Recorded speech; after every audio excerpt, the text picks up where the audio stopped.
Do we know how these documents came to be? You guys are doing something really bad and really illegal. You should stop doing that.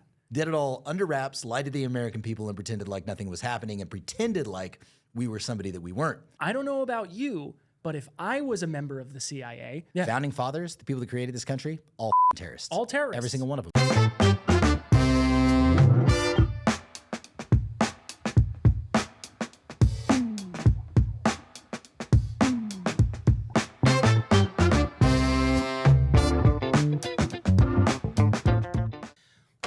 Hello, Nolan Meeks. Hello.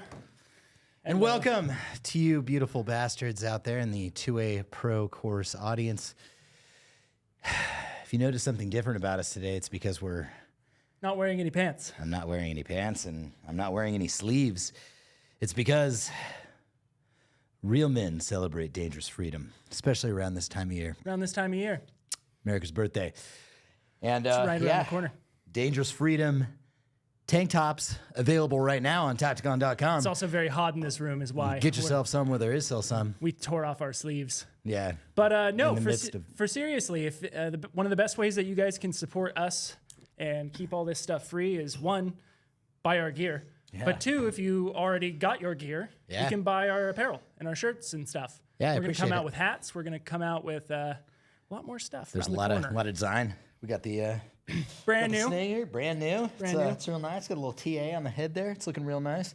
Dangerous freedom. And if you guys don't know what that is, well, I think it was Thomas Jefferson that said it. Good old TJ. The old TJ said, I would prefer dangerous freedom over peaceful slavery.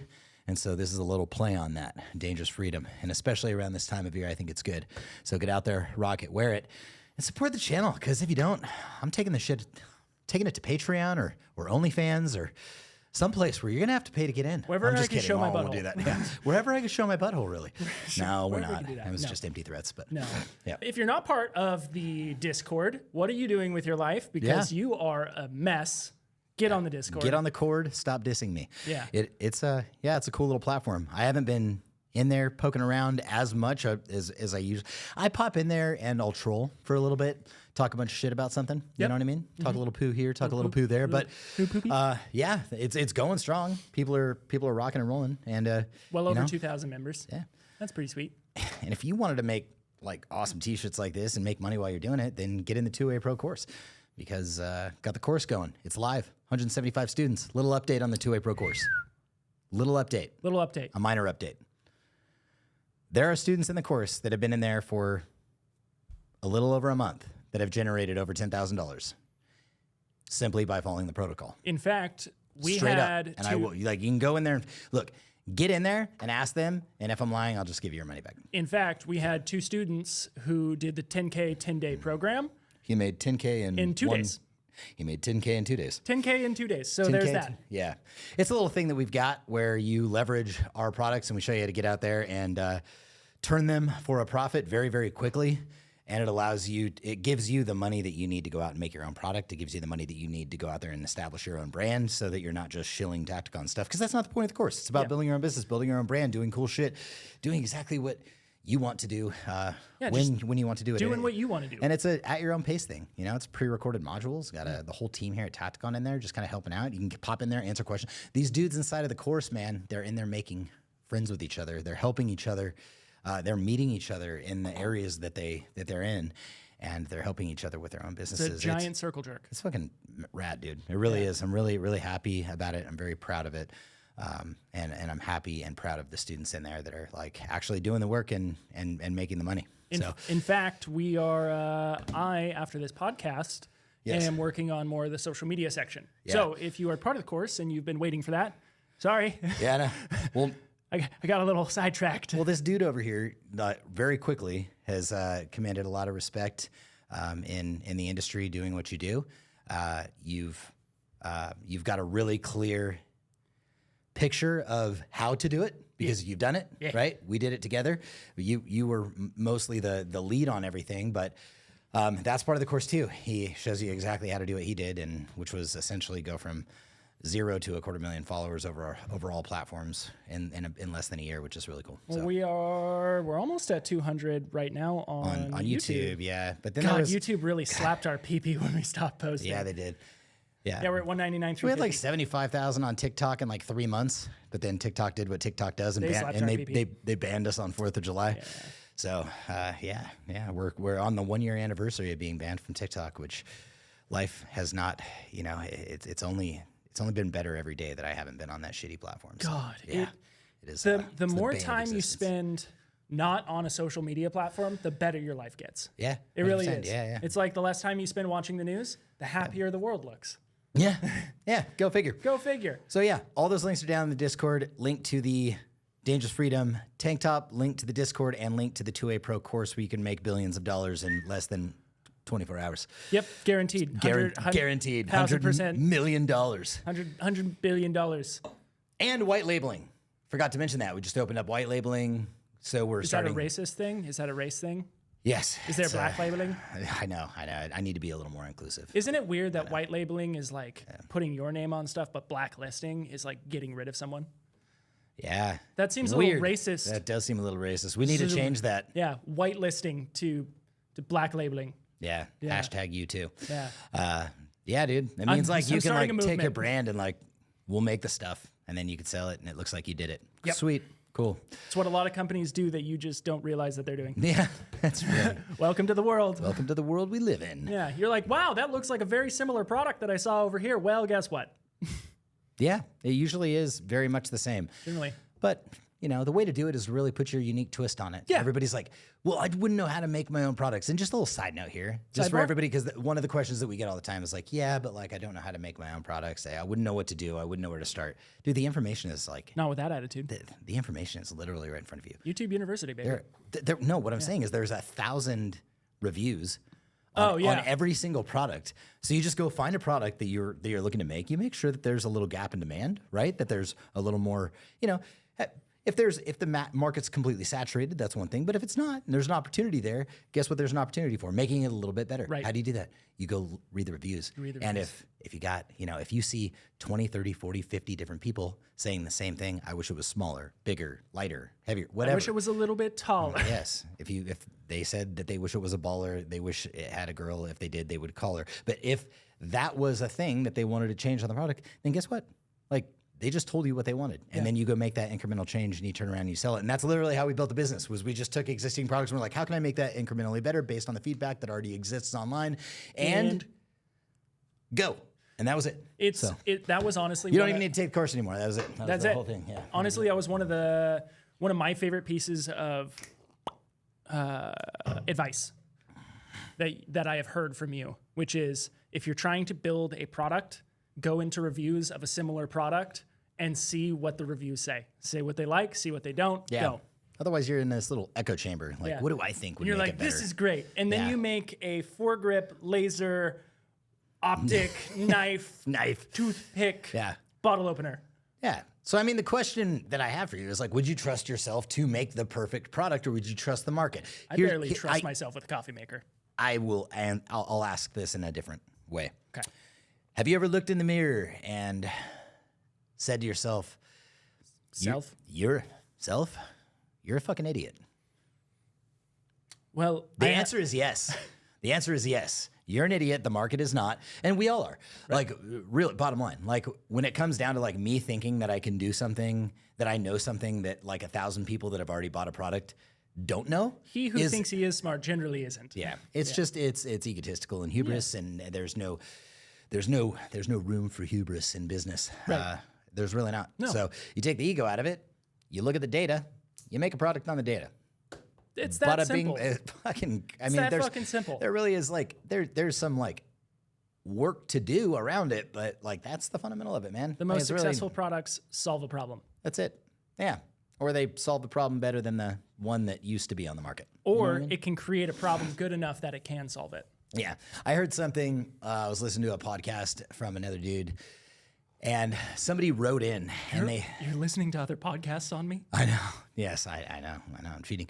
So this dude wrote in, he was like, hey, I started this company, and I'm getting I'm just getting wrecked by there's this one competitor that he has that's leaving bad reviews, that's accusing him of stealing his customers. You're stealing my customers. You came into my industry and you're taking the business away. And a really thoughtful response from the dude that was doing the podcast, which I can completely agree with, is that's the fucking point. Do better.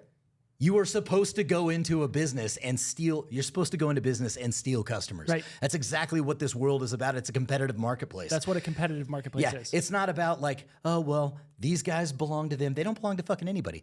Customers belong to whoever's going to serve them better. That's like joining a foot race and being like, well, that guy won last time, so I guess I'll just let him win again. Yes. Why would no? You get in the race to win. Yeah. Or lose and then do better next time. Yeah. Yeah, but there's clowns out there that really do think like that. They came in and they stole my customers.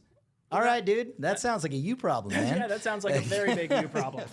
Fucking figure it out, dude. Well, let's talk about the CIA. And FBI, open up. So, I've got a question for you guys. It's a little thought-provoking question, perhaps, maybe. Might not provoke any thought, in fact. It'll tickle your taint. What's the worst that you think your government might do to you? And that really stems down to the whole Second Amendment argument and the rights argument. I feel like I should just say rights argument because it stems more around just general rights than just the 2A. Yeah. That's the proponent that we're really on, but so many people are trusting of the government and they say they have our best interest at heart. Right. They don't. Let's just be clear about that. And let's dive into a little bit of that. So what I did last week is I did a little digging because there's a term out there called conspiracy theorist or conspiracy theory. And it's been used to label people who have these ideas or these theories, perhaps, conspiracy theories about maybe JFK getting assassinated, perhaps about mind control, all sorts of different things, maybe chemtrails. Speaking of JFK getting assassinated, the next t-shirt you're going to see from us, it's going to be called, I haven't exactly figured out how we're going to do this yet, but it's most certainly going to have something to do with make convertibles great again. I'm going to leave you with that. We're just going to dangle that in front of you. Go ahead. So I spent some time digging, and I didn't want to just only have Reddit threads and Wikipedia pages. So I went straight to the source. I went straight to CIA.gov, straight to their reading room, and I looked up different operations and projects and which they have all been declassified. Which have been declassified. Not because they were just so magnanimous that they wanted everybody to know the shit that they had done in the past, Right. but because all this shit came out whether they liked it or not. Right. Hats off to Julian Assange, to all the other individuals who have made Honestly, all this information public. Alex Jones. Let's be honest. Jones. That crazy motherfucker. Like, honestly, hats off to you, buddy. Yes. You psycho. Making the frogs gay. Yeah. He said it first, dude. Literally, I know. It's kind of not. It's not wrong. Though. So I wanted to dive in on the darkest of the dark because I mentioned to you in a podcast, like 2 or 3 podcasts ago, something like that, the meme that was like, what's the strangest thing about your culture or your country that nobody really talks about? And that is that the CIA, 35 years after it does, or you'll say the CIA does something, somebody will call you a conspiracy theorist, and then 20 years later, the CIA says, hey, we did that thing, and there's nothing you can do about it. Yeah. Right? Yep. So I find this just the utmost in-your-face bullshit. MK Ultra. Do you guys remember MK Ultra? Jake, do you remember what MK Ultra is? Mind control. Mind control. Mind gun troll. Mind gun troll. So MK Ultra, up to December 12th, 2018, when they approved the release for the documents of MK Ultra. Yeah. Again, this is from CIA.gov. Mm-hmm. Well, because they were like, hey, if we get out in front of this and just put it out there, then just say we did it. Yeah, we just say we did it, then yeah. Yeah, and did it. They're all gonna see it, and then they're gonna sit back, point and laugh and go, what the fuck are you plebs going to do about it? Yeah, what are you going to do about it? What are you peasants going to do We did about it it? so long ago, don't worry about it. Hey, it's fine. Yeah. So up until 2018, if you were to bring up MK Ultra, if you were to say, that's a little weird, said thing is a little strange. Why did this guy go about it in these steps? Maybe a shooter, maybe a bombing, maybe something that would potentially try and take away the rights of people. Right. You would be labeled a kooky, crazy Alex Jones. Except the government decided, hey, let's just tell him we did it. Yep. So in December 12th, 2018, Do we know how these documents came to be? they just posted on their reading room. Well, I'm saying like initially. It was leaked, wasn't it? I believe so. And then they had no choice. Yeah. They were like, well, we've got to put this out there now because Yeah, everybody knows. I didn't do full research into how the documents got out there. Yeah. I just got the documents. So Yeah. let me read to you just a little bit from the CIA. MK Ultra was the code name for a covert CIA mind control and chemical interrogation research program run by the Office of Scientific Intelligence. This official U.S. government program began in the early 1950s, continuing at least through the 1960s. It supposedly used United States citizens as unwitting test subjects. Does everybody know what that means? That means they took people and did this to them without their consent. All right, continuing on. The published evidence indicates that Project MKUltra involved the surreptitious use of many types of drugs, as well as other methods to manipulate individual mental states and to alter brain function. Project MKUltra was first brought to the public attention in 1975 by the U.S. Congress, though investigations by the Church Committee and Presidential Commission, known as the Rockefeller Commission, investigative efforts were hampered by the fact that CIA Director Richard Helms ordered all MKUltra files destroyed in 1973. So again, we have Congress who goes, hey, you guys are doing something really bad and really illegal. You should stop doing that. And then we have the government go, hey, what if we just destroyed all the files and said we never did it? If you were to do that during an ongoing police investigation, guess what would happen to you? Continuing on. Let's move down to, because there's so much reading that could be said on this. Let's get to how this plays into Nazis. Yeah, so it was requested in 1975, like you were saying, right? The U.S. Senate Committee. And then they uncovered the existence of it in 1977 because there was a Freedom of Information Act FOIA request. It led to the declassification and release of thousands of documents related to the program. That's how this initial thing transpired. So, Yep. kind of as the aforementioned, but yeah, figured I would clarify. The deputy director of the CIA revealed that over 30 universities and institutions were involved in extensive testing and experimentation. Program which included covert drug tests on unwitting citizens at all social levels, high and low, Native Americans and foreign.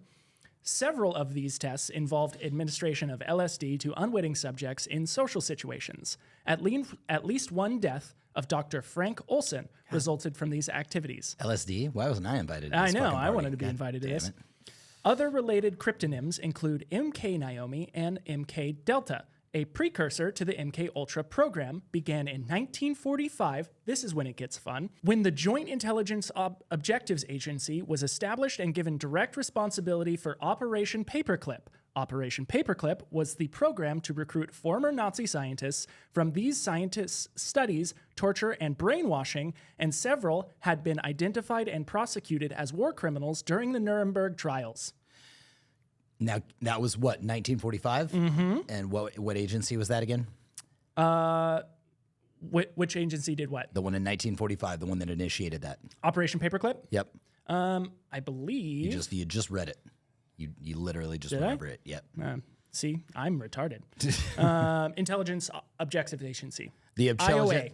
So this was the predecessor to the CIA, CIA. which was formed in 1947. Correct. Right.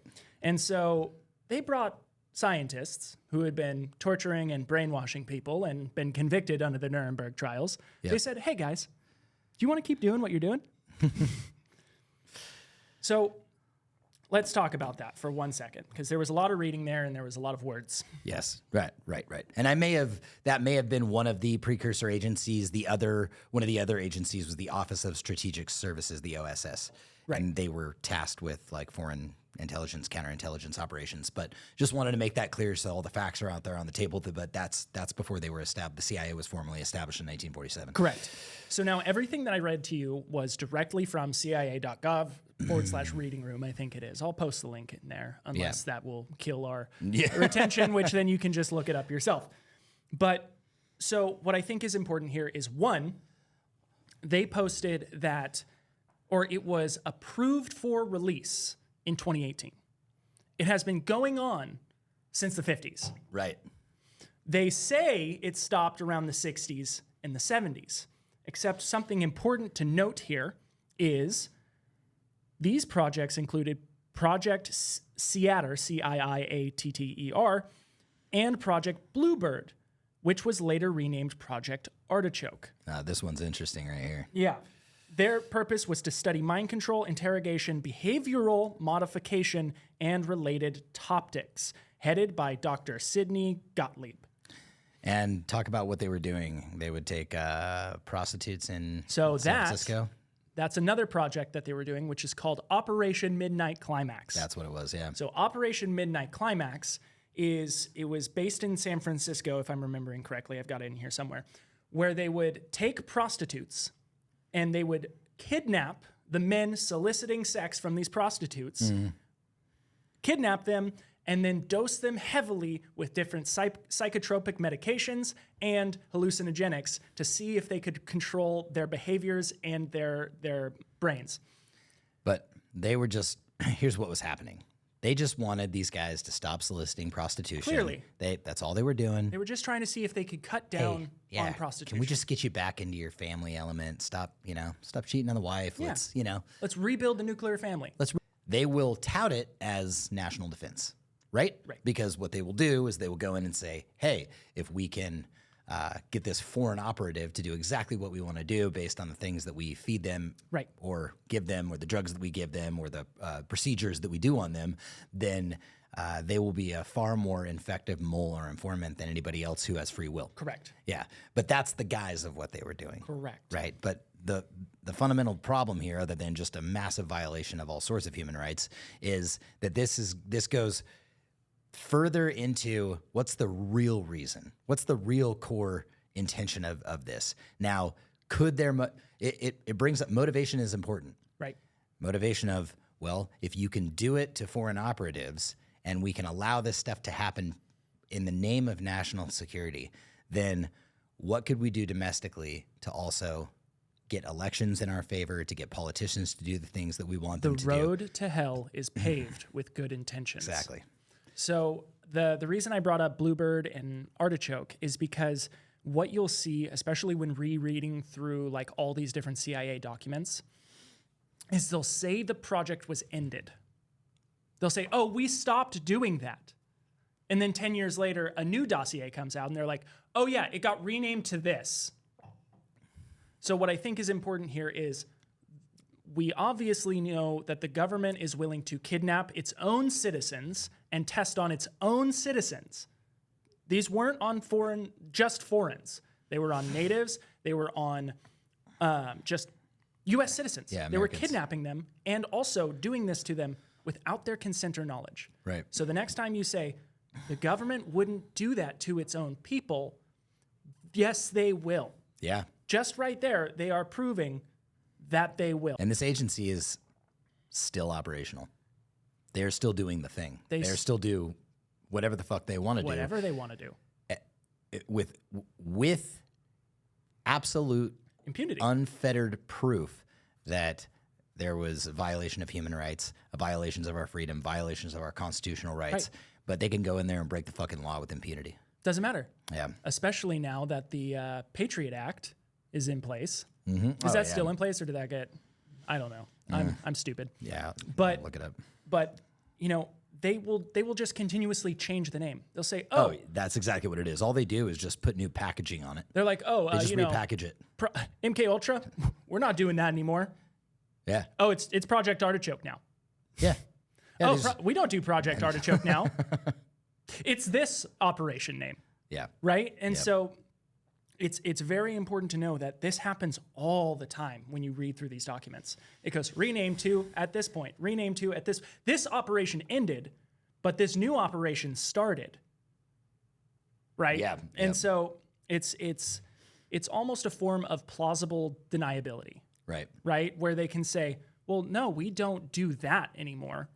We do this. Yeah. Right? And they don't have to say it because they can just say no. To answer your question, the Patriot Act is still in effect, but it's some of the provisions, like Section 215, expired and they weren't renewed. So, but yeah, the act overall is still there. They've got the expired provisions, including the roving wiretaps and the lone wolf provision, but they can still completely violate your constitutional rights through it. So as they switched to Project Artichoke, it was the CIA's secret code name for carrying out in-house and overseas experiments using LSD, hypnosis, and total isolation as forms of psychological harassment for special interrogations on human subjects. At first, agents used cocaine, marijuana, heroin, peyote, and mescaline, but they increasingly saw LSD as the most promising drug. Damn it. Why am I not getting The kidnapped? subjects who left this project were fogged with amnesia, resulting in faulty and vague memories of the experience. So that was just CIA, or not CIA, but that was the just Project Artichoke, Naomi, a little bit of Operation Paperclip, and MK Ultra. So, do you guys know what Operation Mockingbird is? This one's fun. So this was approved in 2020. So there's Project Mockingbird, and then there's Operation Mockingbird. So Operation Mockingbird, I believe, was, do I have it in here? Okay, so Project Mockingbird was a CIA wiretap that they did on different news heads to see how they were communicating and where they were getting their information because they were communicating with each other. Operation Mockingbird is an illegal domestic activity, an alleged larger-scale program on the United States CIA that began in the early years of the Cold War and attempted to manipulate domestic American news organizations for propaganda purposes. Oh, wow. So interfering with our First Amendment rights now? Yeah. So pause this real quick. Open up a new tab, go back to YouTube, and type in Operation Mockingbird. Wow, is that a mockingbird? Man, is that a mockingbird? Is that a mockingbird? And you will see people who have compiled news clips. I've put it in one of our shorts.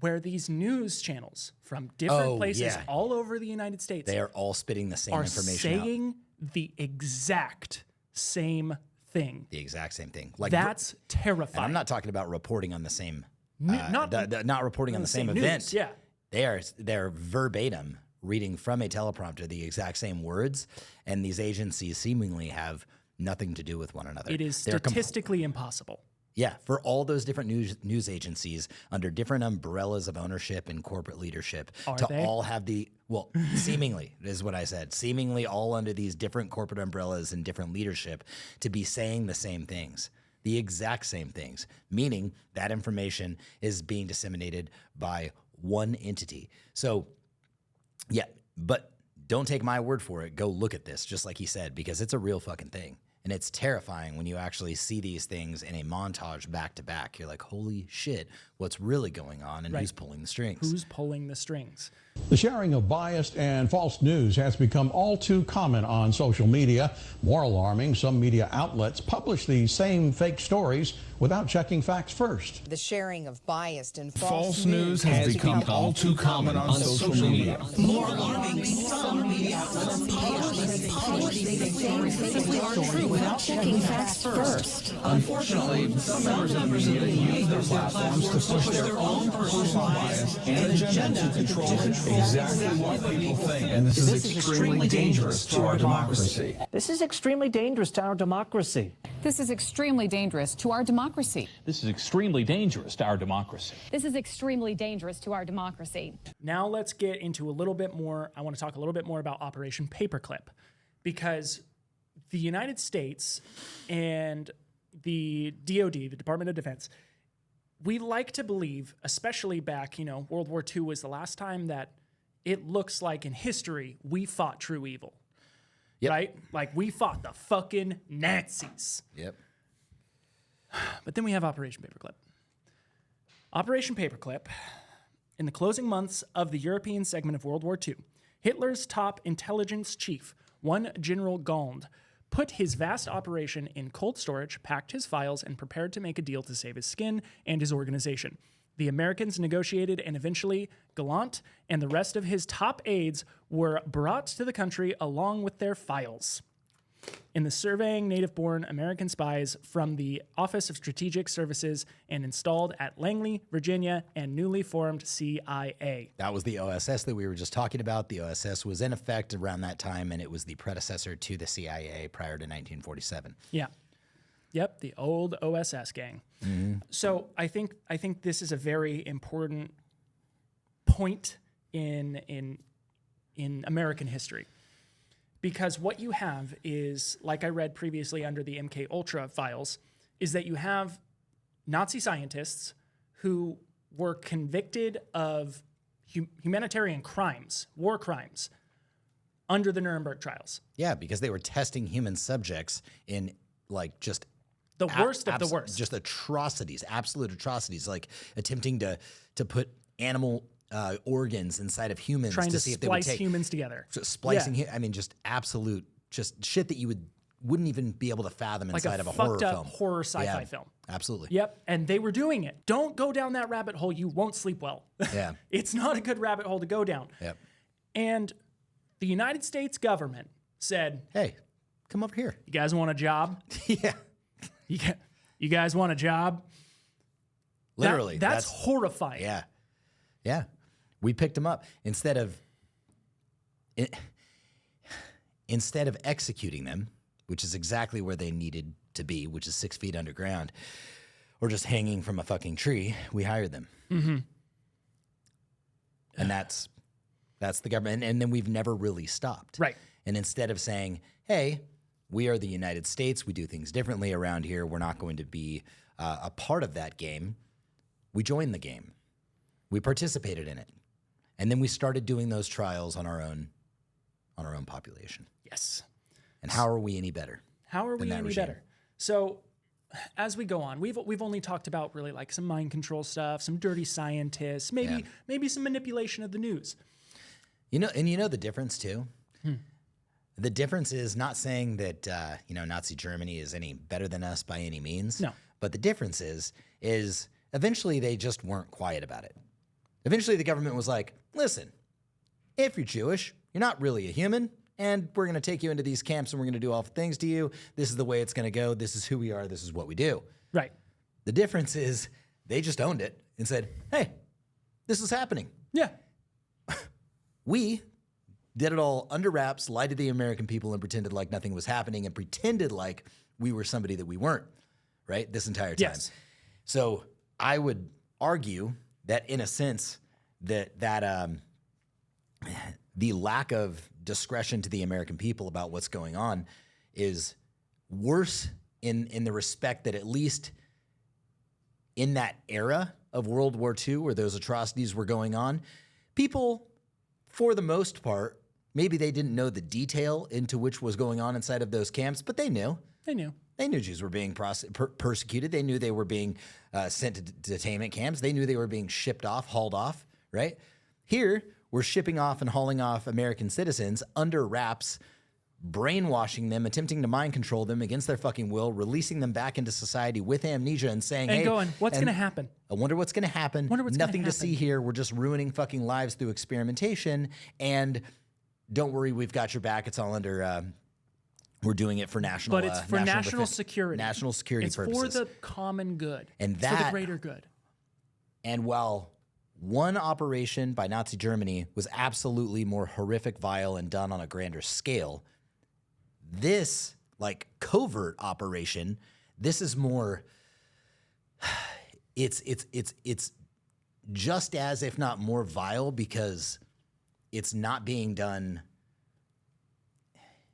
It's being hidden from everybody. It's being hidden. And we're being lied to. Right. And then when the light comes, when we shed light on it, here's the even worse part, right? Nazi Germany, these things came to light. The world found out about it. Everybody was fucking completely pissed off about it. We go in there, we do the Nuremberg trials, Right. we try to make things right. We try to set democracy back into the country. When it comes out in the United States, the CIA is doing essentially the same thing, just on a less of a scale, and then completely lying about it the entire time. We do nothing. Zero. Right. Who goes to jail? Nobody.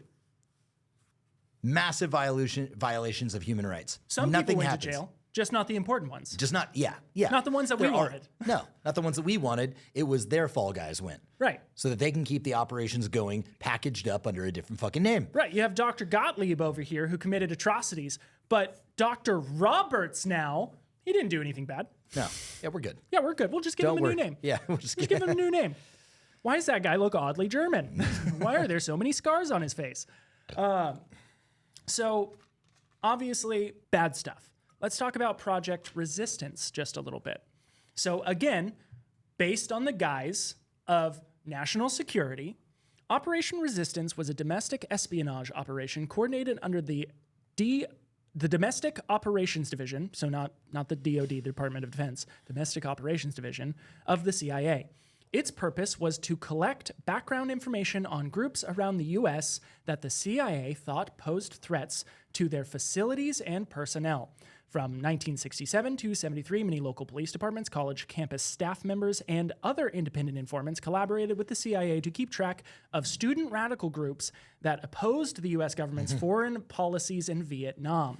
Project Resistance and its twin program, Project Merrimack, were both coordinated by the CIA Office of Security. In addition, the twin projects were branch operations that relayed civilian information to their parent program, Operation Chaos. Let me sum that up for you. This is the definition of corruption. Let me gather my thoughts here.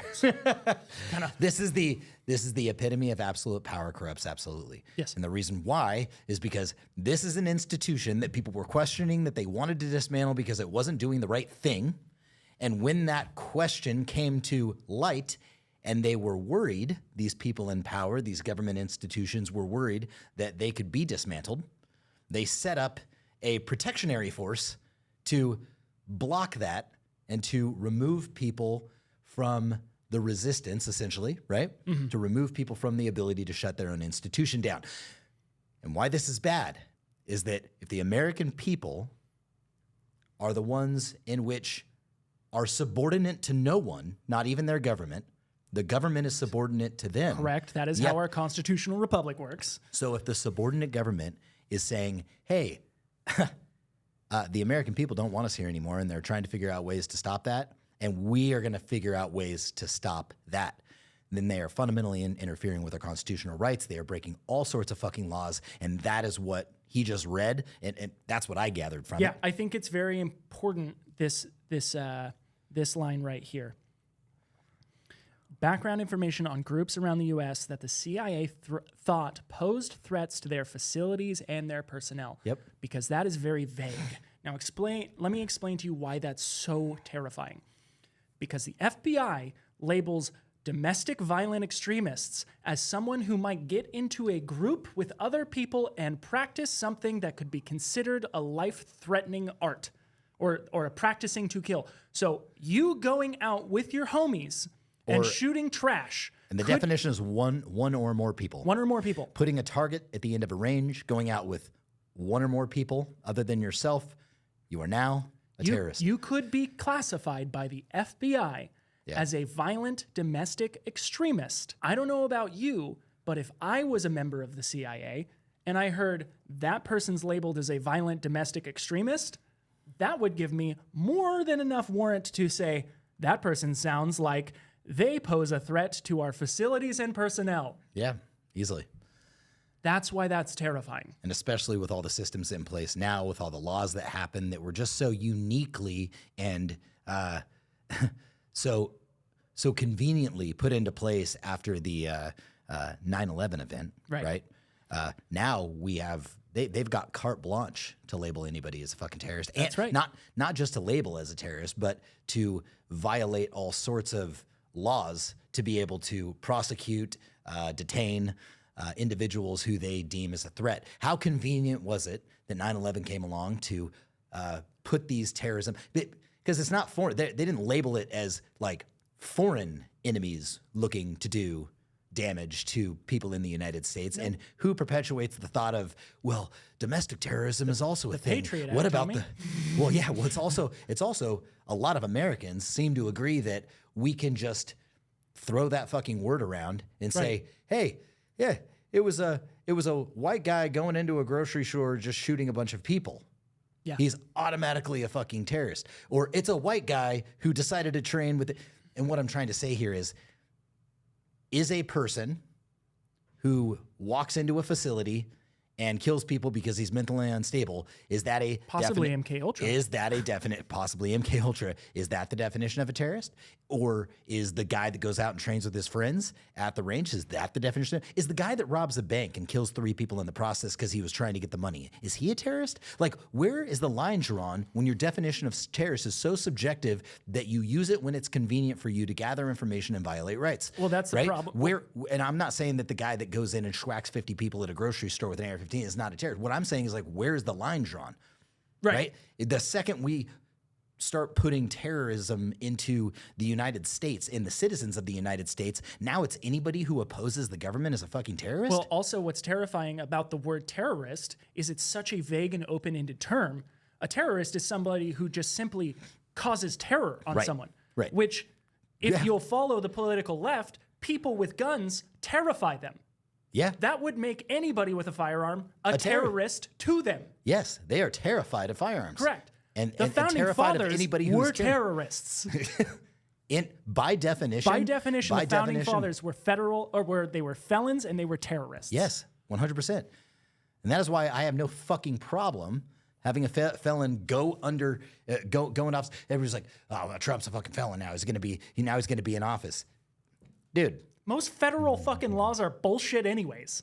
Do you understand that like 90% of politicians, and I'm probably being nice with that stat here, is they're guilty of some sort of felony? Yes. They're guilty of felony. They're breaking constitutional law on a fucking regular basis, saying that I'm going to remove this right, I'm going to remove that right. We're going to violate this law and that right, and it's going to affect all these people.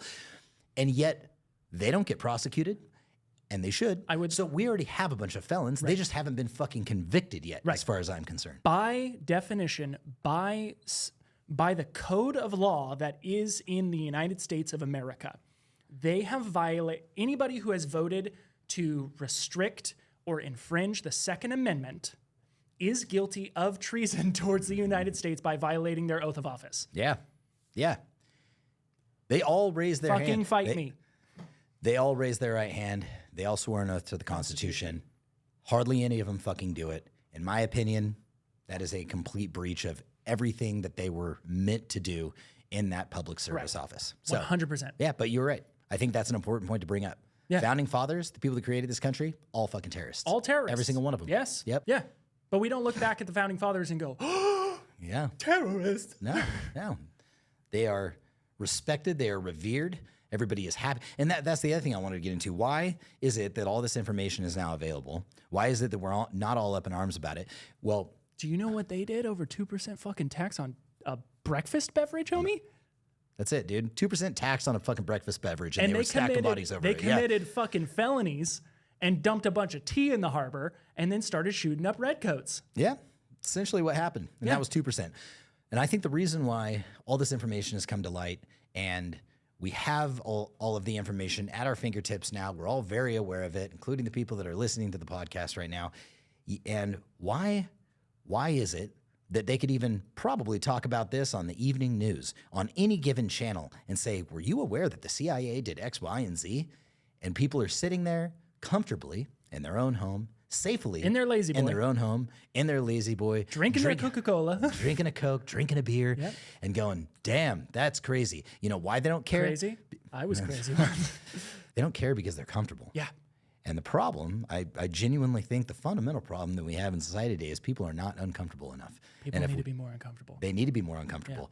But the government knows that as long as the economy is like quasi-stable and people have the shit that they need, and food in their stomachs and a warm home to live in during the winter, that they're not going to be up in arms about anything. But the second you start taking away the creature comforts of our lifestyle and the things that we are accustomed to, that's when shit goes haywire. And that's why there's so much focus on, hey, let's fucking fabricate this economy that we're in right now. Let's manufacture the value of a dollar. Let's take this fiat currency and try to suppress its fucking value, or try to lift its value as much as we possibly can, artificially, mind you, so that people don't get uncomfortable. Because when people get uncomfortable, they start paying attention to shit like this, and it pisses them off because they start tying in all of these things to why we are in the position that we are in. And who do they get mad at?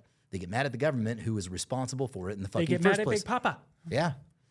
And they don't want them mad at Big Papa. No, dude. Because we get enough people upset and then things change and people start losing power. Right. But that's exactly what needs to happen. The people, and I'm not saying violently, that's not what we're talking about here. What we're talking about is misrepresentation of our constitutional rights, of our dollar, where our money is going, where our taxes are being spent. And we have to start getting angry about this shit. Right. This is something that actually matters. And it always starts at the voting booth. It always starts there. And that's why the government, in and of itself, is terrified about guys like fucking Trump, because he's going to go in there not giving a fuck and start dismantling all the stuff that they've built and releasing data that he's not supposed to fucking release. And, right? I hope he does. I hope he does too. I hope he does. Like you and I were talking about earlier. I don't trust any of them. Yeah, I don't trust any of them either. You know, if he comes out and does the thing, I mean, he's said things. If you guys don't know this yet and you haven't seen the fucking interviews that he's been in, he's walking a very dangerous path. I love it, but he's just by merely threatening the fact that I will release the Epstein files. Mm-hmm. I will give you all the information, the American people, the information that they fucking deserve, that they've been asking for, that everybody is keeping under wraps. Mm-hmm. And Epstein files are just the tip of the fucking iceberg on that stuff. There are so many things that he's like, yeah, you want to get me over classified information? I'll give you the classified information, and I'm going to release it to the American people who deserve to know. Yeah. And I do, like, deep down, don't want to see anybody get hurt. Right. I genuinely, whether him or not, whether you guys like him or not, I pray for the man's safety. I wish we could just come together. Well, you see what I'm saying? Yeah. Because they're powerful people in weird places who know, like the Clintons, crazy people that do crazy shit to people like that. You know, that's what I'm saying. Yeah. And so I hope he's just good security team. Yeah. I mean, obviously he does. Right. I mean, the memes came out right about, oh, you got dirt on the Clintons. Oh, dude. Right. How many fucking news reporters tried to come out against the Clintons and ended up dead? This brings me up to Boeing. You want to talk about stacking bodies. Dude. These motherfuckers are out there stacking bodies. Right. This brings me to Boeing, right? It's another statistical anomaly. The Clintons and Boeing. Yeah. How people who are trying to report on the Clinton family and some of their misdoings, they all miraculously end up dead. Crazy. Weird. Let's look at Boeing. How many whistleblowers did they have? 2, 3? Yeah. They all ended up dead. That's a statistical anomaly. Yeah. That is statistically impossible for 3 people to come out against a giant organization and say, hey, safety is not up to code. These planes aren't being built correctly. Corners are getting cut. And just each one of them dies? Yeah. And when you look into it, the other seemingly healthy Boeing employees that were employed by Boeing around that same time, they were all not dead. So it's not like, oh, well, those 3 plus there was 16 other guys that ended up dying through natural causes. No, it was literally just those fucking 3 during that period of time. Mm-hmm. It's what are the odds of that? What are the odds that those guys? Just the 3 that happened to say something. Just those. Yeah. Not the other guy, not the flight attendant who was just serving peanuts to happen to drop dead. No, it was the people that actually blew the whistle. Right. Yeah. Yeah. And we let it slide, and we get back on their planes because how else are we supposed to fly? How else am I supposed to get down to Cabo? You know what I mean? I got to get on a Boeing. I got to get on a Boeing. I got to get down there. Got to get to Cabo. Got to take that family vacation. Yep. You know what I mean? I'm comfortable. St. Lucas, dude. So I personally, I don't know if there is a voting political solution. And here's why, is because the government says they don't trust me to just drive a car. I've got to take their test, and I've got to go abide by their rules, and I've got to tell them I own that car every year to drive that car. Yeah. But they're going to let me choose the laws in the country. Have you ever heard the phrase like voting for an independent is just throwing away your vote? I've heard the phrase. So, want to know what's very interesting to me? Yeah. Your vote counts unless you vote for an independent. Think about that for a second, guys. Your vote matters. Right. Unless you vote for an independent. I would Because you're just throwing it away. Yeah. And that's a whole load of shit. Now, we can all understand that we are a long way from getting any independent or libertarian ever elected, right? We get that. But votes that are taken from either party, a vote not given is a vote got. And what I mean by that is this.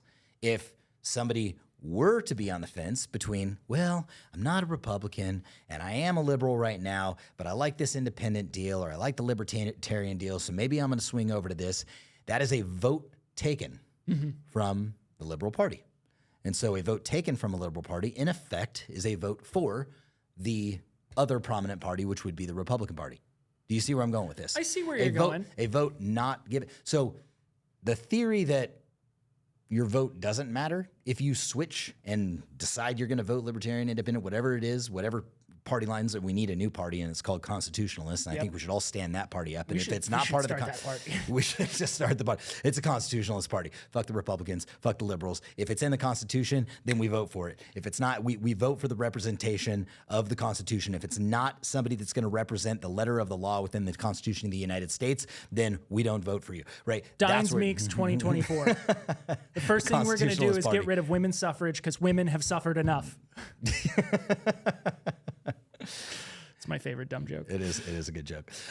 If your party is screwing the pooch so hard that you went to more of the center line and less left and less right, I look at it as a vote taken from the party is a vote given to the other one, because yes, these two parties we just got to deal with the hands that we're dealt right now. And the hands that we're dealt, left and right. That's it. Unfortunately. Yes, right. Yeah. Democrat, Republican.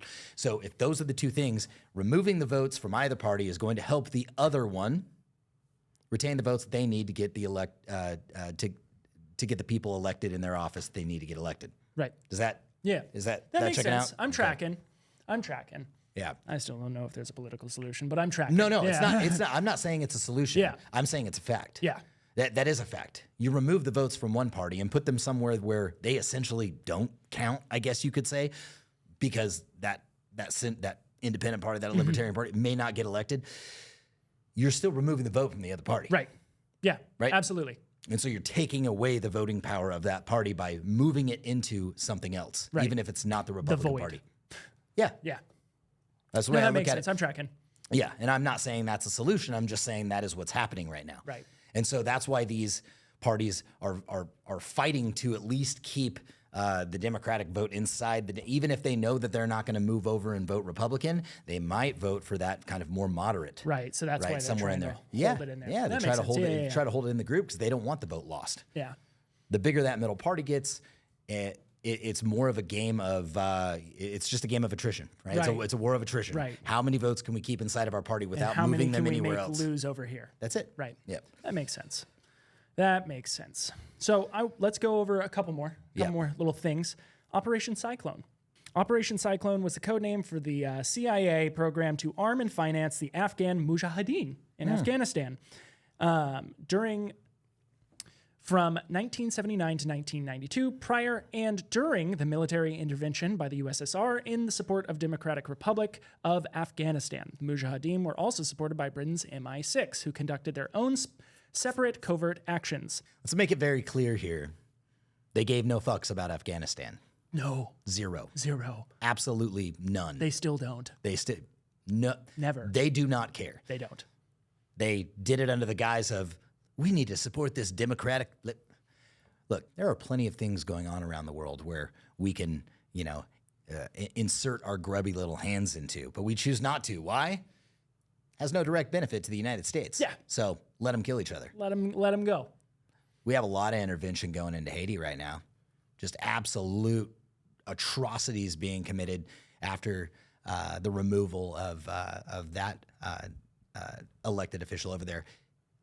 Why aren't we over there? Why aren't we funding? Doesn't matter to us. What resources does Haiti have? Textiles? I don't If know. that? Maybe. Yeah. Maybe. You know? Yeah. See, There's a lot of weird stuff when you that's start a looking fundamental into problem. Like Haitian orphanages in the Clintons. That starts looking weird. looking real crazy. So Crazy. I was good. So the point that I'm trying to make Right. is, if you want to be magnanimous and you want to be this, this agency You'd help that's them out out. there, yeah, you just get out there and help all of them, so you don't look like a dick when the other country's like, hey, I need help. lots of people being killed over here, Right. And you go back to your rubric of what's in it for us, and that rubric says fail. Sorry, dudes, you're on your own on that one. You're gonna get gang raped in the middle of the streets. Good luck. Good luck. Good luck.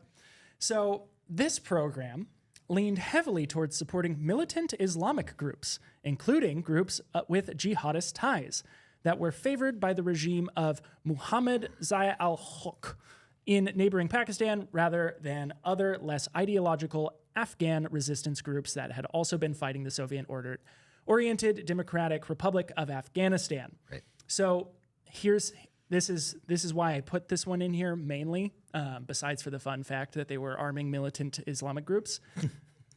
Crazy how we got involved and then all of a sudden there's all these different militant Islamic groups. Weird. It's like the war on terror never ends. I know. So this is what was interesting to me. Operation Cyclone was one of the longest and most expensive covert CIA operations ever undertaken. Funding officially began with $695,000 in mid-1979, which increased dramatically to 20 to 30 million per year in 1980. Now, current dollars of 20 to 30 million dollars would probably look like I'll get that math for you in a second. Keep going. Yep. So let's focus on this 1 second. Mid 1979, it was $695,000, just over $500,000, and within 6 months, they were up to 20 to 30 million dollars a year, and rose to $630 million per year in 1987. Described as biggest bequest to any third world insurgency.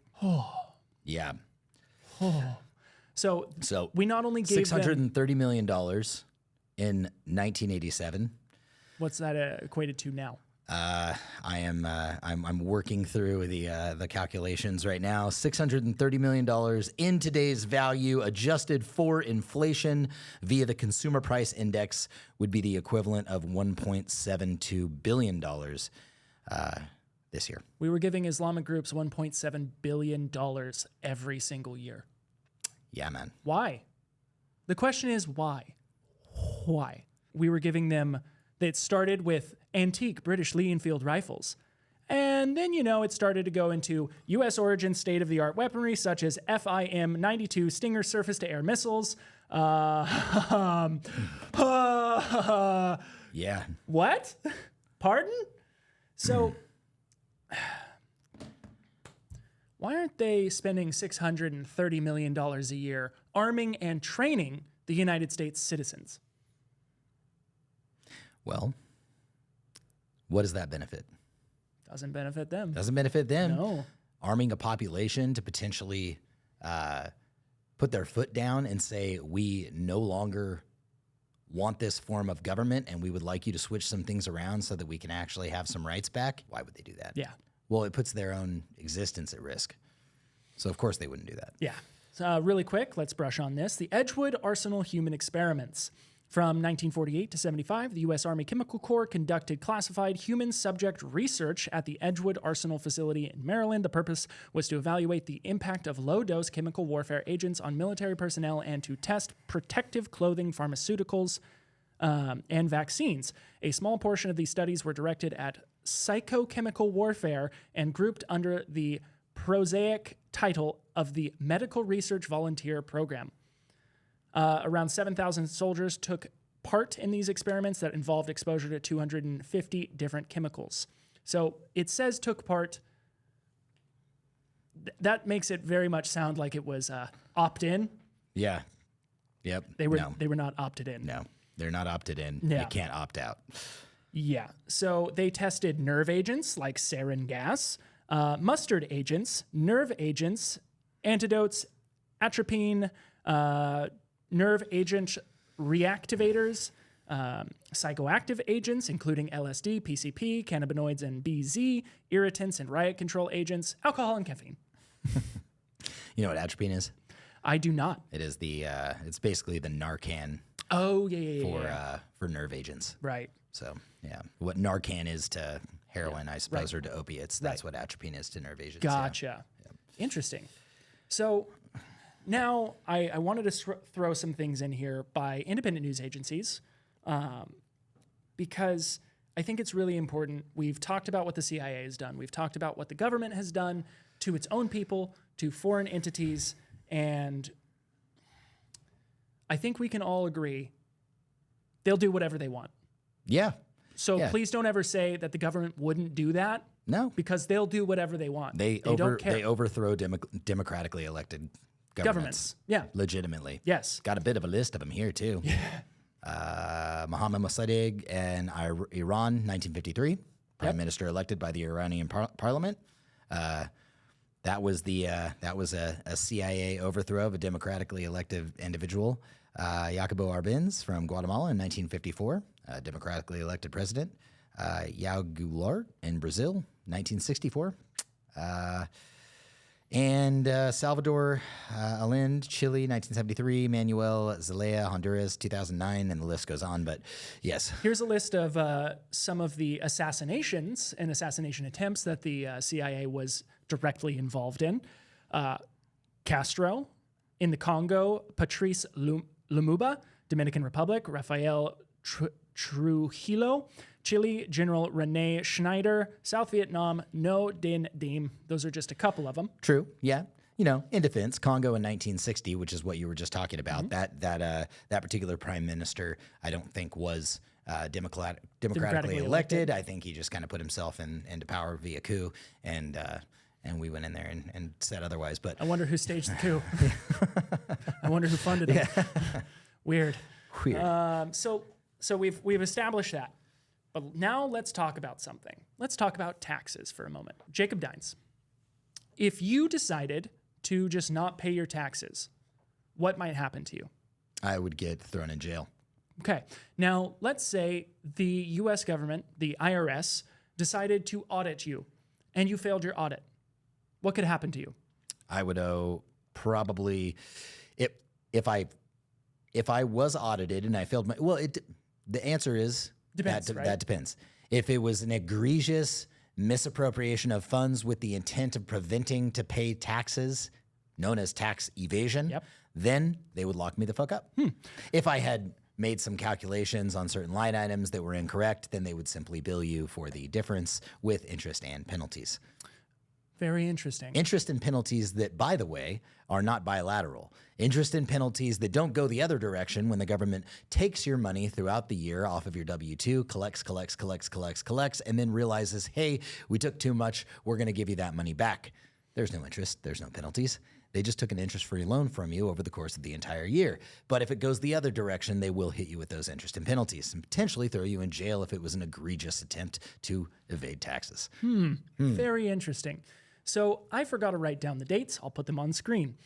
This is from The Hill.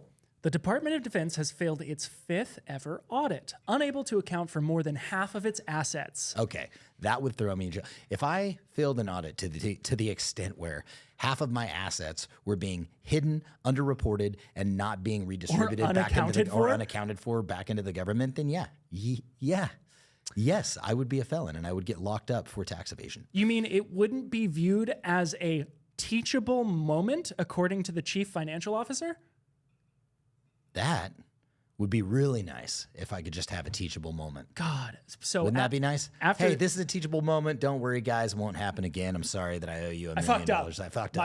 My bad. My bad. Yeah. You're saying that you're saying my yacht wasn't a tax write. I don't own a yacht, guys, but you're saying we should own a yacht. You're saying my yacht wasn't a tax write-off? You're saying what? Yeah, the pool that I put in my backyard, I can't write that off? What? I didn't know that. I had no idea. After 1,600 auditors combed through the DoD's $3.5 trillion in assets and $3.7 trillion in liabilities, officials found that the department couldn't account for about 61% of its assets.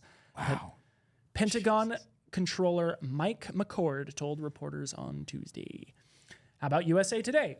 Washington, a government website intended to make federal spending more transparent, was missing at least $619 billion from the 302 federal programs. $619 billion. A government audit has found. Okay, hold on. Let's just put this in perspective real quick about how much money $619 billion is. I just want, okay. Let's think about it just for a second. Okay. $1 million, that's almost $1 trillion. Right. So let's just go from, okay.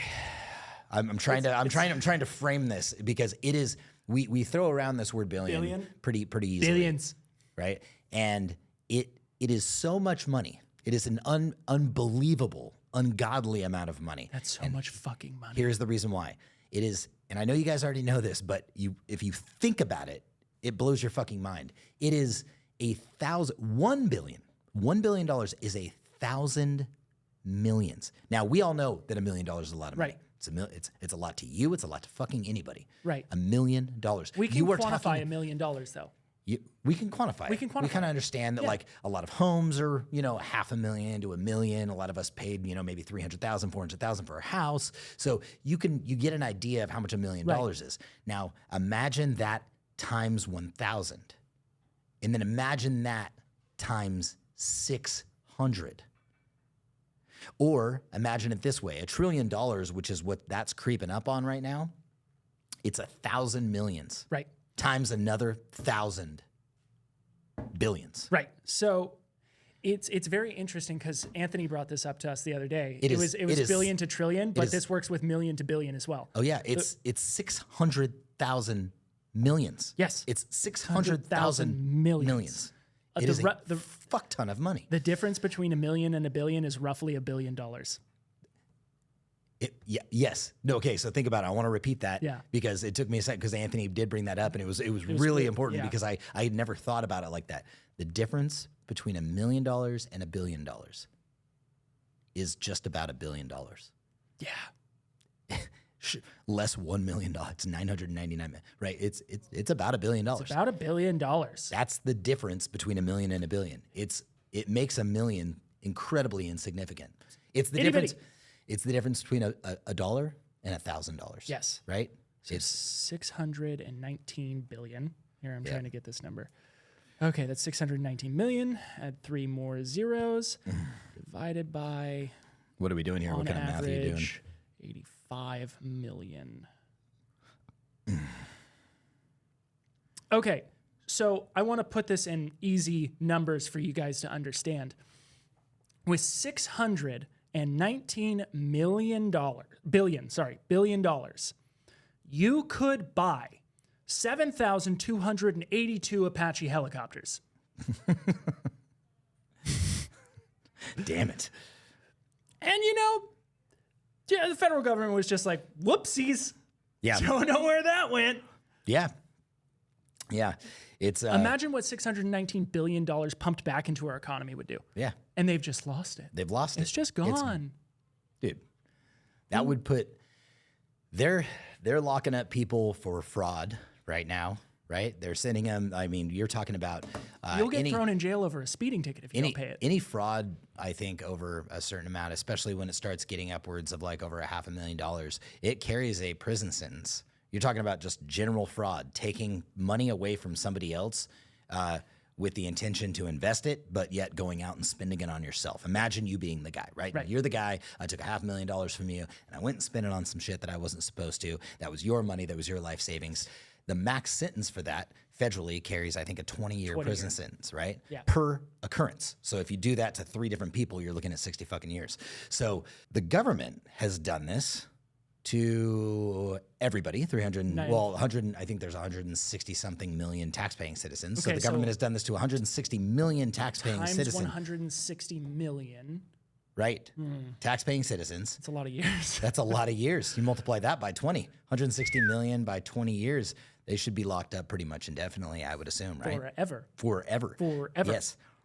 So I want to also say what $619 billion is equivalent to. If you talked about $1,000 racks. So think about a rack of money, right? We talk about racks, Yeah. bands. Getting those bands. Getting them bands, Yeah. right? Bands make her dance. $1,000 sitting on a table. A lot of dough. Yeah. Nobody's scoffing their nose at $1,000 on a table. Now, No human being. imagine a million of those $1,000 stacked up.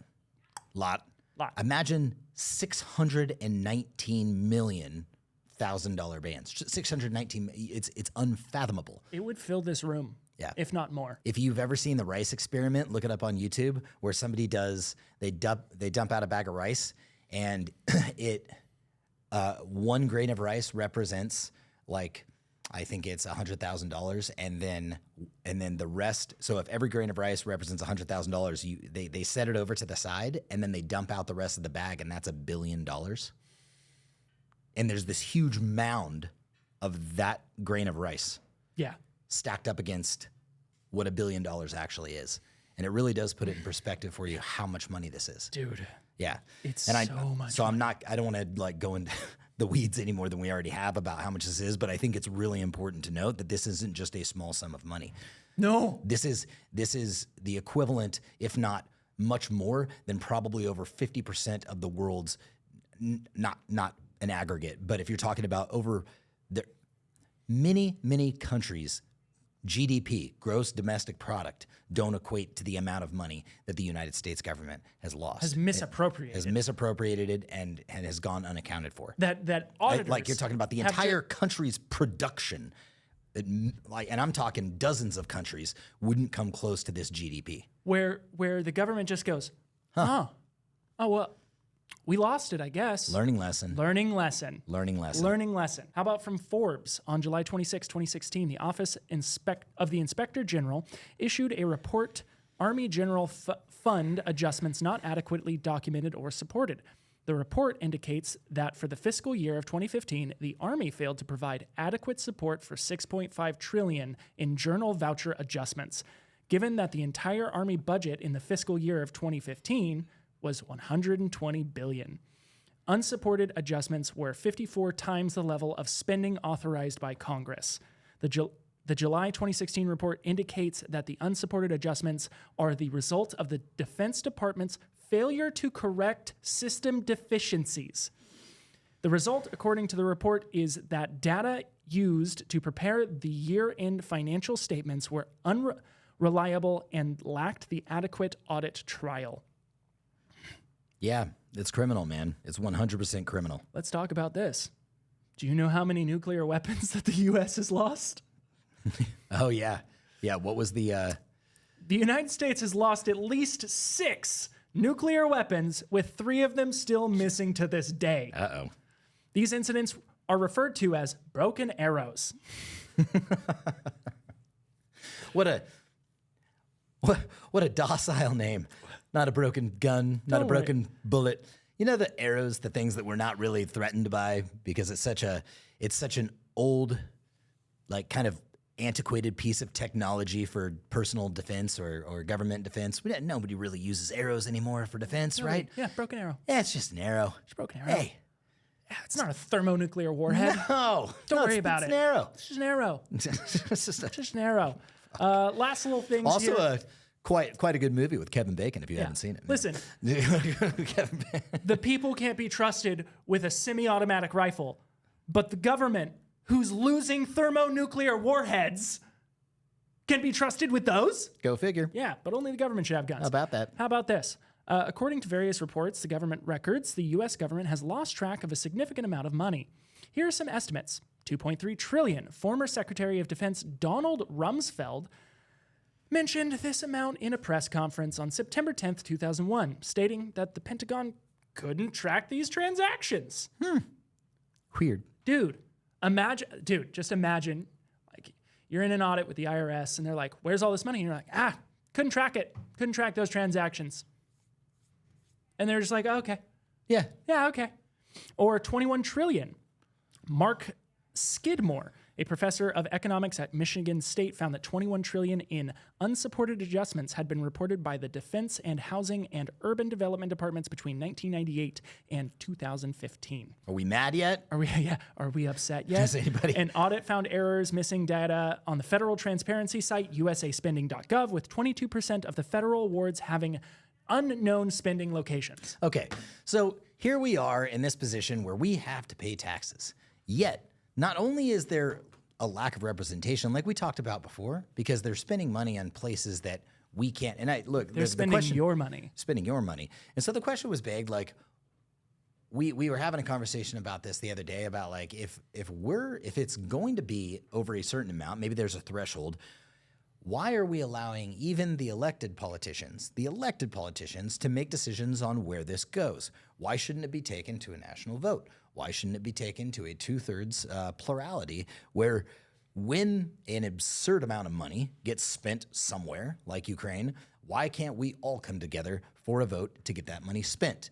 The counter of that argument, thanks to Anthony, who's a brilliant individual who works here. It was a great argument. He said, well, because you would gridlock any sort of vote because you're never going to get a plurality inside the United States to vote for something like that. Maybe, hypothetically, yes. But does it mean that we shouldn't try to actually get the individual vote to matter? Nope. The individual people Right. who want to. And, he also had a fair point. He's like, the majority of people are idiots, and I wouldn't really want them voting on stuff like that anyway. But that negates fundamentally the purpose of a democracy. You can't tell people just because you're an idiot you can't vote. Right. I mean, you could, but you can't. Right. Imagine if we did have an IQ test. Think about that, though. Oh, fuck. Think about it. Yeah. Right? If you had to pass an IQ test To vote. to vote, you basically have to pass an IQ test to drive a car. It's a very low bar, but Yeah. you do. You do. You do. Yeah. So if you're going to be responsible for our nation's well-being and the protection of our freedoms and the You have things to that we pass an seek to IQ enjoy. test to get in the military. Yeah, you do. You do. Yeah. That's a pretty low threshold. That's a but pretty low bar, too. yeah, there's some idiots I'm pretty in sure there. they lowered it recently. I think they move it. Yeah. I'm telling you. No, they do. They move the fucking bar depending on how many people they need. Right. Seriously. Yeah, 100%. Why wouldn't you? When I joined, thank God, they had it reduced to like the it's real low. I think the ASVAB was at like the ASVAB is what they call it. Yeah. And it was at 30. It was at that was the bar. And I know at one time I think they bumped it up to like 50 and like, okay, we don't need as many people and we definitely don't need the idiots. So we're going to bump this up to 40 or 50 or whatever the fuck it was. But yeah, it just kind of moves around. Yeah. It's like, okay, if we don't have enough, we're just going to lower it and we'll take the idiots. Right. And if need be, and I'm not going to lie, dude, yes, there is some sort of like IQ and intelligence that goes into it, but some of the best soldiers that I've met, and like I'm sure veterans can, like some of these dudes that were hardcore that I would trust my life with, they're not by the all, smartest. by all sense of the term, Right. like if on paper, academically, they're dummies. Right. But dude, I'm also academically but adept. I've seen academically adept people that were highly intelligent, that were some of the biggest shitbags in my company. Absolutely 100%. And it doesn't always go that Right. way. It doesn't mean because you're smart, you're a shitbag. But also an IQ level doesn't determine character or moral. That's or, correct. Yeah. That's correct. And by the way, I'm And not so- advocating for an IQ test. Well, I'm not even talking about, it's dangerous freedom, right? Yeah. So the thing that we're talking about here is, should there be some level of a test that says, should you be allowed to vote based on like just if you're an idiot or not? And that doesn't mean can you do math. Right. What that means is like, do you think the government should pay for everything, communism, or not? Right. No, you don't get to vote. Should the Because government that- take care of you? Yes or no? That's the IQ test. And if you go, Would you- yes, they turn you around and say, head on home, sweetheart. Head on home, or here's a plane ticket to Russia where that can happen for you. There are plenty Russia, of countries. China, Cuba, Laos. Yeah, there's a lot plenty of of places. There's a lot of places where you can enjoy this thing. That's really what it should be. This glowing utopia. It's like you get this collection of people. You all come in, and before you even vote, there's a line, and you answer one question: would you like the government to take care of you? Yes. Okay, go in this line, please, sir. Yep, now head over there. You'll find a litany of places where you can travel to. We will pay for your plane ticket for you and your family to go to these countries. It's just the skywalk to a fucking Boeing. It's just like immediately on an airplane, and then it ships them out to that communist country. I think it'd be fucking fantastic, right? And then those who don't believe in communism will be rerouted over to this other direction that says, hey, you can vote, and your vote matters. Right. Again, there are plenty of places where you can be communist. Still in the United States, I don't know how there are so many communists in the United States, especially when we have the Communist Control Act still in effect. Yeah, no. I don't understand it. The United States is one of them. Yeah. Like, this is one of those places where you could be a You communist. could be a commie. Yeah, unfortunately. But my proposal is to get rid of that. I completely Answer agree. that question Right. with a polygraph. Right. Do you want the government to take care of you? Can you imagine how fucking terrifying that would be? You're just like, oh God, come on, answer this right. And you check no, and it fucking, meh. You're like, fuck. Or if you check no, and then you flip the page, and it goes, are you sure?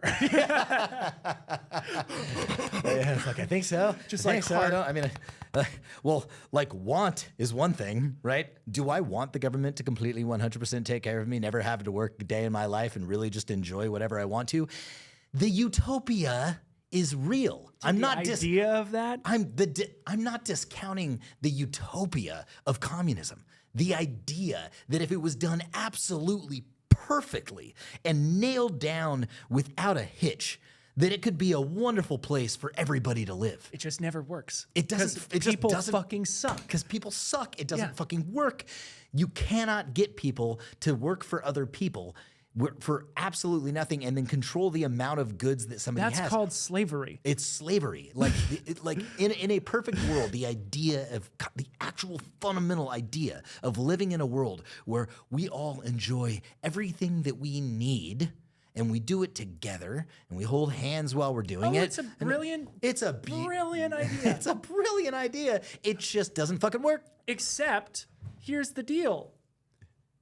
You little fucking blue-haired ninny, you're not going to be the arts director like you think you're going to be. You're going to be working the fucking mines. Nailed it. Nailed it. So there goes music. There goes art. There goes innovation. There goes medical innovation. There goes the cures for cancer. Because what is going to incentivize the guy from saying, hey, Nolan, would you rather go into this facility, educate yourself for like 20 years plus, get at the PhD, attempt to cure cancer, do all this crazy stuff? It's going to be a hard knock. You're going to go through this trials and tribulations of like doing really, really difficult shit. And it's going to be a total pain in the ass, and you're going to suffer along the way, and your family's not going to see you, and you're going to make the same amount of money as the dude plowing the field. Which is nothing wrong with plowing the field. We all need the fields plowed. We But need those fields plowed. Are you going to go pick the grapes off the vine, call it an 8-hour day? Or are you going to go through what I just mentioned, the aforementioned, and hey, everything's equal though. You're going to get the same pay as the dude picking grapes off the vine. I'd go pick the fucking grapes. I'm going to go pick the fucking Yeah, grapes dude. and get that vitamin D, dog. 100%. Maybe eat some We grapes get out along there the in way. the sun, eat some grapes along the way. Sounds like a good Have life. a good time. Have a nice sun hat. I know when to clock in. I know when I get to Clock clock out because Turn my why- brain off. Yeah, turn pick my some brain. fucking grapes. Listen to some fucking music. Hell Oh wait, yeah, there is no dog. music because it's communist state. There lies the conundrum. So, yeah. and I did want to touch on something too that we all Did it consent? talk of did it consent before you touched it? I found Ad something. break, buy our shirt. I found something really interesting the other day, and it was I just came across the and I'm gonna ask you Whoa, this. nice catch. You didn't see this list, did you? This list that I have sitting in front of me. Were you No. looking at? Okay, good. Because I want to ask you. I think this is going to be a fun little exercise. Do you want the government to take care of you? If I were to say, what is the most alcohol consumption? And I'm getting there.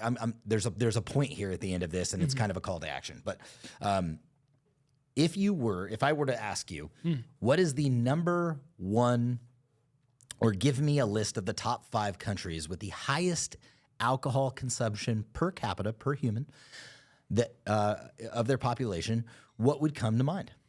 What countries come to mind? Well, I would think America. Okay. I would think Germany because they're beer, right? Okay. Ireland. All right. They're known as heavy drinkers. Okay. Hold on. You said 5? Yeah, just give me the top 5. Boom, boom, boom. Just maybe one more even. The UK, like You got like yeah, England? Yeah, England. I guess Ireland's kind of in that. Yep. Maybe France because they're wine. Okay. And how about probably a heavy Slavic country, so like Russia? Okay. How close was I? Well, you fucking nailed Russia. Yeah. England's not in there. Really? Step it up, pussies. The United States is not in there. What? Yes. So the U.S. isn't in here for alcohol consumption on a per capita basis. Oh, okay. Russia is literally number 1 That at tracks. 13.19 liters of pure alcohol per year per person. Fuck yeah, dude. Drinking that vodka, homie. Yes. So 13.19 liters per year per human in there. And when you started touching on those like Eastern Bloc, those like Slavic countries, you fucking nailed it because they hold What about pretty much all like top. Poland, Czech Republic. It's all top 10, Yeah. dude. So your top 10 alcohol consumption Eastern goes. Blocs. It's Russia, Belarus, Hungary, Romania, Lithuania, Bulgaria. I didn't even know this was a country. Seychelles? I feel like an idiot. I've never heard of this place. That's okay. It's Because nobody has. It's Seychelles. I don't know. Czech Republic. Yep. Germany comes in at number 8. Wow. Latvia. Ireland's at number 10. Then we're Poland, Luxembourg, Laos. Hey. Hell yeah. Hell yeah. There's a change, a little switch. Moldova, France, Estonia, Andorra, Slovenia, Spain. Wow. And in nowhere in U.S. isn't any on of there. those motherfuckers, there are essentially null and void from no South American country. I don't think I had any South American countries in there, unless fucking Seychelles somewhere in there. I don't fucking know even where that is, but I'm assuming it's somewhere in the Eastern Bloc. Because it's inpronounceable. Nowhere in the United States. Really, nowhere in Chico, Asia. California. Not Asia, not India. I mean, it is just ripe with the Slavic countries and some of the European guys as well sprinkled in there. Just kind of interesting. I will say this. I think there is some intention, and I think we can all agree on this, of why are certain drugs illicit by the U.S. government? Why are some of them deemed you're not allowed to do this thing? And why is alcohol so widely accepted? When alcohol is one of the most detrimental things, it is probably one of the most debilitating things, If you really- both mentally and physically, that you could put inside of your body. It is literally fucking poison, and it eats you from the inside out. If you think about it, it is the gateway drug. Yeah. It is the number 1 gateway drug. Well, of course. No, think about it, right? Yeah. Because you go out, you drink. That's how everyone starts. Has anybody ever like walked up to you sober and Just said, like, "Let's I go want get some heroin." I'm gonna get some cocaine, Yeah. man." Just No. walked up, never had a beer in their entire life, and they're like, let's do meth. Yeah. No. It No. always starts out, you start drinking back with your homies. It's 2 o'clock in the morning, and someone's parties. like, "Hey, dude, I got some cocaine." You're like, "Sick." I'll and then give you it run a out of that, try. and they're like, "Hey, man, I got some crystals since we ran out of cocaine." All right, right. And the next thing you know, you're sucking dick for crack in the corner of Stockton Boulevard. So, no, they didn't happen Don't to talk you. about my past. It didn't happen to you. Ask me how I know. I think there is something to be said about alcohol being so ubiquitous and keeping us tame.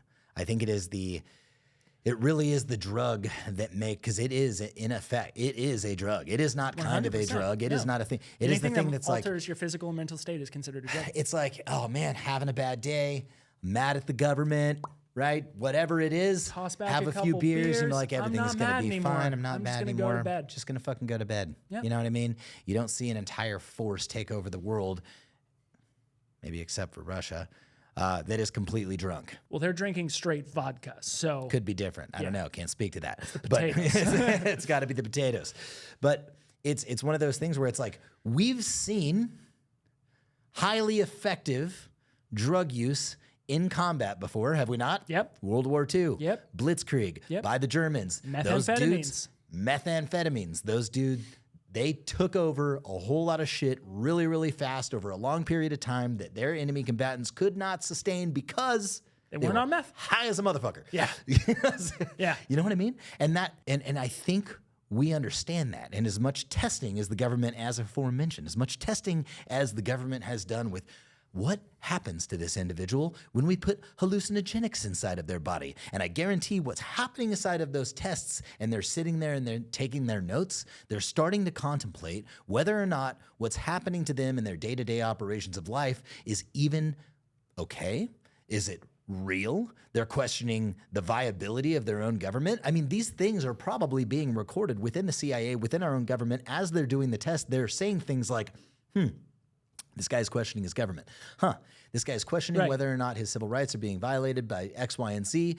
This guy is thinking, hey, like, I want to, I have this mission, this ambition to do A, B, and C that could potentially be a threat to the United States government, because ambitious human beings overall, people that think a little too much, You and mean a start threat to their questioning facilities things, and their personnel? a threat to their facilities and their personnel, right? Which could have just been the guy that was super high going, you know what, man? What if I just stop paying taxes? What if I stop paying taxes? Or, you know what, man?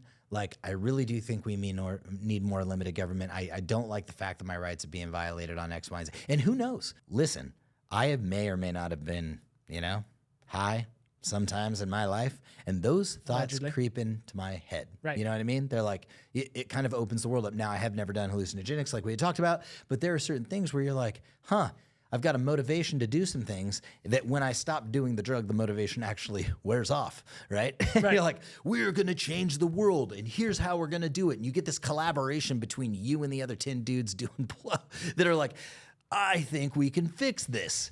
We'll keep that train going long enough with millions of people. And yeah, it is a threat to your, what was it? To your facilities and your personnel. To your facilities and your personnel and the CIA and the rest of the government. It truly is. Yeah. And I think that's one thing that they're finding. However, this is not a call to action to, hey, let's all go out and do cocaine. No. This is a call to action to, we need to stop neutering ourselves with alcohol. Yeah, It 100%. It removes testosterone. Did you know that? Yes. That with people who drink, even on a semi-regular basis, I was looking this up, even a couple of drinks a day, a couple of beers a day can significantly reduce your fucking test levels inside of your body. Why do you think dudes who have a couple beers every day start getting fat? Yeah. It's because Your test is fucking dropping. Yes. And your body, your fucking, your thyroid goes, hey, where's this go juice? Where'd my go juice go? Yeah. Yes, dude. It happens. And I know through like being in the depths of alcoholism at one point in time in my life, I had that exact same thing started happening to me. Like I legitimately, like I lost the desire to be a more effective like man, to be a more effective, more protective father and husband. I started getting complacent. Alcohol by definition, by what it does to your body and your testosterone levels and the lack of drive that it creates, it increases complacency. It reduces motivation, reduces testosterone, reduces protectionism. And when those things go away, you've got a society who is complicit and complacent with whatever the fucking government wants to do. And so why wouldn't they want everybody fucking drunk, dude? Why not? Why not? Why not? Come on. Everybody just go get a drink. Just have some beers. So Go out and party on the weekends. and the thing is like how Do it. do it. Do it. They encourage it. I mean, it really is. It's a socially acceptable thing to do, and it is a legally acceptable thing to do. And I think one of the things that they found in prohibition were people are going to do it anyway, and they can't tax it, and fuck that. We need to bring it back so we can tax it. And that was probably like, I think that on the face of it, that's what we kind of all believe. But I also think that what we were finding was, people are becoming more dangerous, Right. Because they are not intoxicated. And we are dealing with a population who no longer has this outlet to make them complacent, and we can't get away with as much shit, period. Yeah. And so I'm not telling, this is not a call to action. Everybody's got to go get sober. Not that they would listen to me anyway, but I'm just saying like, this is a good fucking starting point, understanding like why it's legal and the intentions of it being legal. I'm not saying it should be illegal, but why is that shit illegal and this one's not? Right. This one's not, because when I get high, I'm like, I'm starting to think, why is marijuana still federally illegal? Because it does make you question shit. It makes you question it makes me, at least, I would question my relationships. Like, hey, like, I need to start doing more with my life. Right. I need to be a better human being, and I need to remove myself from institutions and individuals who are not serving me. Like, those are the thoughts that go through my head when I'm high, right? And that's a bad place to have people be. Yeah, you don't want that when you're trying to control a population. No. Yeah. You don't want people thinking like that, thinking freely. Let's touch on prohibition just real fast. Yeah. The U.S. government outlawed alcohol, and alcohol sales spiked higher than they ever had been before. Yeah. The alcohol, they just said, hey, you can't have booze. And then law-abiding people turned into non-law-abiding people and created a black market. I don't know why I threw that out there. Maybe just some thoughts, processes on certain things. Yeah. If you banned alcohol and then the sales spiked, okay, and then more people started doing it than ever and still getting it, what happens when you ban guns? Probably exactly what they want to happen will happen. You know, Just nobody alone. it'll just be a utopia. Yeah, absolutely. Clearly. Bring back the gun buybacks, guys. Let's fucking do it. Yeah, because that works out so well in Yeah. so many places. Well, that's pretty much all I have. That's all I've got at the top of my little dome piece. Yeah. Well, one more time, guys. We love you. Thank you very much for sticking around this long. I do appreciate it. And if you did stick around this long, we are going to give you access to be able to purchase this Dangerous Freedom. Thought you were getting free shit for a second, huh? Still getting messages. You're still getting messages. That's funny. Yeah, we'll do it. We'll do it again. Yeah. We'll do it again one day. Yeah, maybe next time. Yeah. Maybe. We'll give away. Speaking Stick of around which... people are just going to start fast forwarding to the right. end. What do I get for free? Next, the podcast after this one will most likely be a little Kimecast. Oh, a Kimecast. We're gonna- Where we go over the performance that we have. felt, that we Yes. have seen. So Russ with Kime Performance, we are going to sit down with him this coming Monday. So the podcast after this one, so two If you're Saturdays listening from now. Yep, 2 Saturdays from now. So it's as you're listening Well, to actually, it. next Saturday. Yes, as you're listening to it, as you're listening to this, the next podcast you hear will be with Kind Performance, Yep. which is going to be more of a just a general physical fitness, well-being in this industry, what it's doing for us, and, and so overall if you guys progress that we're making. If you guys haven't seen the podcast that we did with them before, you should go watch it because it was great. It was a great introductory into kind of longevity and what you might need to be working or how you should get started and start sustaining your physical exercise Yes. for more of longevity purposes and not necessarily just bodybuilding purposes. No. Right? Yeah, And so I've completely turned off and tuned out the bodybuilding aspect. Now, if you're watching this, I know you can't tell. I'm still just a mammoth of a man, but I feel I am shrinking. I am getting smaller, but as opposed to when I was lifting a lot of weights. But I feel amazing. I feel so good, dude. My sleep is better. I can tell my testosterone is fucking through the roof. Libido's through well, the that's roof. the test you're taking. Yeah. So, yeah, that's what I was going to say. Listen, guys. Just do drugs. If you are going to drink based on the previous conversation, just do some D-ball. He's not on test. I'm joking. I'm absolutely 100% not. I promise you guys. But yeah, But no, it feels how great. Yep. how efficient these style of workouts are in relation to not only longevity, but like actual more like combatives. Yeah. Like having to sustain yourself for a while in maybe a recce situation or having to go hand to hand with some. Anyways, that will be. Well, we know for a fact that like as we've been going through this process and then been doing the exercises that would once put us in this like gasping, panting, Dude. just need oxygen and I cannot keep up to, This is not that bad. I'm not as tired as I was the last time I was doing this Right. exercise. And it's pretty fucking incredible. How cool would it be not to get gas next time you climbed a flight of stairs or next time you're getting your wife, you know what I mean? So, yeah. Where did this stud come from, right? I still can't do that last one. So anyways, love you. And with that, We bid thee I a quiff.